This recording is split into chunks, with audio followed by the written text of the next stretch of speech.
کیا موت اتنی قریب نہیں ہے؟ ہم نے اپنی آنکھوں کے سامنے لوگوں کو جدا ہوتے یوں نہیں دیکھا ہے؟ ہم کہتے ہیں اس کی خبر سنا رہے ہو موت کی، یہ تو میں نے ابھی سبزی والی دکان پہ دیکھا تھا. لیکن جب موت آتی ہے تو ایک لمحے کا تقدم اور تاخر نہیں ہوتا. تو صاحب آئیے اپنی زندگی کو اللہ اور اس کے رسول کی راہوں پہ ڈالیں. آج وقت ہے، آج موقع ہے، آج توبہ کا دروازہ کھلا ہے. کل سب کچھ نہیں ہوگا. آج اس کی رحمتیں آواز دے رہی ہیں. آج وقت ہے. ایک فقیر تھا، ملنگ درویش، اللہ کا بندہ. اس کی عادت یہ تھی کہ اپنے ڈیرے پہ آنے والوں کو کھلاتا، ان کو پلاتا، ان کی ضروریات کا خیال رکھتا. لیکن کوئی مالی آسودگیاں نہیں تھی. ہوتا یہ تھا کہ بعض اوقات لوگ آتے تو ادھار لے کر کے وہ لوگوں کو کھلا دیتا. خیر، چونکہ فقیر کا مزاج یہ ہوتا ہے کہ لوگ آئیں اس کے ڈیرے سے کھائیں. بابا بلے شاہ نے بھی کہا تھا نا، اٹ کھڑک کے دکڑ بجے تتا ہوئے چلا، آن فقیر کھا کھا جاون راضی ہوئے بلا.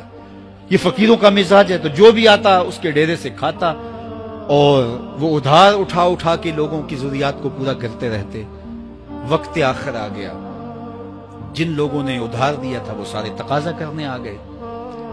اب بابا جی کو کیا فکر لاحق ہے کہ یہ میرے مہمان اور میں ان کو کچھ پیش کرنے کی صلاحیت نہیں رکھتا. ایک بچہ تھا، وہ کچھ سامان بیچ رہا تھا، پتیسا بیچ رہا تھا یا کوئی اور چیز بیچ رہا تھا. اس نے گلی سے گزرتے ہوئے آواز لگائی، خادم کو کہا سے بلا کے لاؤ. کہا تم بیچ رہے ہو تو میرے مہمانوں کو کھلا دو.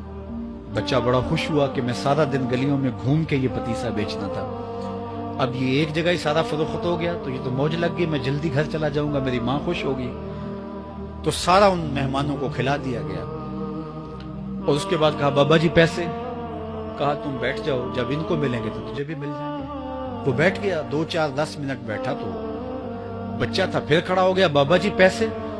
کہا جب ان کو ملیں گے تو تجھے بھی مل جائیں گے. پھر آدھا گھنٹہ گزرا تو پھر اس نے کہا بابا جی پیسے؟ میری ماں میرا انتظار کر رہی ہے، ہمارے گھر کا چولہا اسی سے جلتا ہے، میں یہ پیسے لے کر جاؤں گا اور میری ماں کوئی ہنڈیا خریدے گی اور ہم شام کا گھر کا کوئی سلسلہ کریں گے. کہا بیٹا جب ان کو ملے گا تو تجھے بھی مل جائے گا. بچے نے رونا شروع کر دیا. یتیم بچہ تھا، اس کا سارا آسرا یہی تھا. اس نے رونا شروع کر دیا. جب بچہ رویا اللہ کی رحمت کو جوش آیا. کوئی مرید نذرانہ لے کے ان بزرگوں کے پاس آ گیا اور اشرفیوں کی بھری ہوئی تھیلی پیش کی. وہ اتنے پیسے تھے کہ اس بچے کو بھی دیے، جتنے لوگ آئے تھے سب کا قرض چکایا. کہا جاؤ گھروں کو.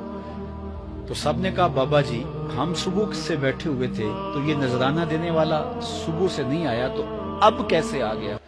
کہا صبح سے تمہارے اندر کوئی رونے والا نہیں تھا، ایک رونے والا آیا تو باقیوں کا بھی کام بن گیا. بعض اوقات کسی ایک شخص کی وجہ سے باقیوں کی خطائیں بھی معاف ہوتی ہیں.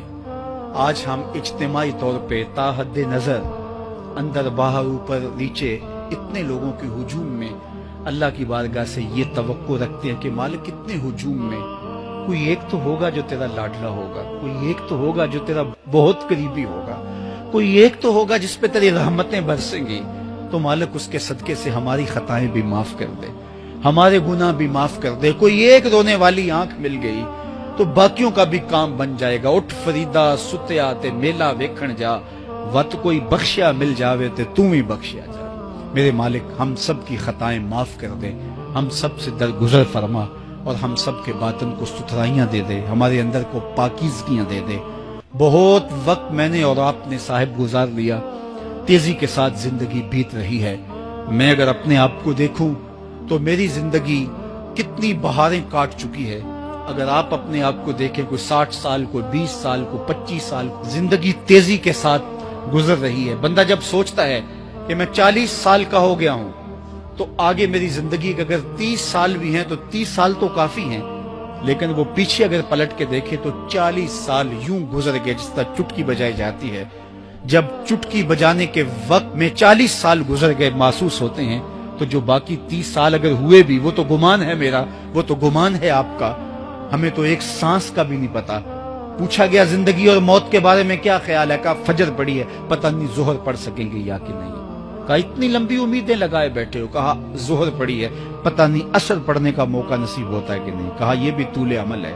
ایک بولا عصر پڑی ہے، پتہ نہیں مغرب پڑھ سکیں گے یا کہ نہیں. کسی نے کہا ایک رکعت پڑی ہے، پتہ نہیں دوسری رکعت بھی پڑھنا نصیب ہوتی ہے یا نہیں. کہا یہ سب تمہارے منہوں کی باتیں ہیں. میں تو کہتا ہوں ایک طرف سلام پھیرا ہے، پتہ نہیں دوسری طرف سلام بھی پھیر سکتا.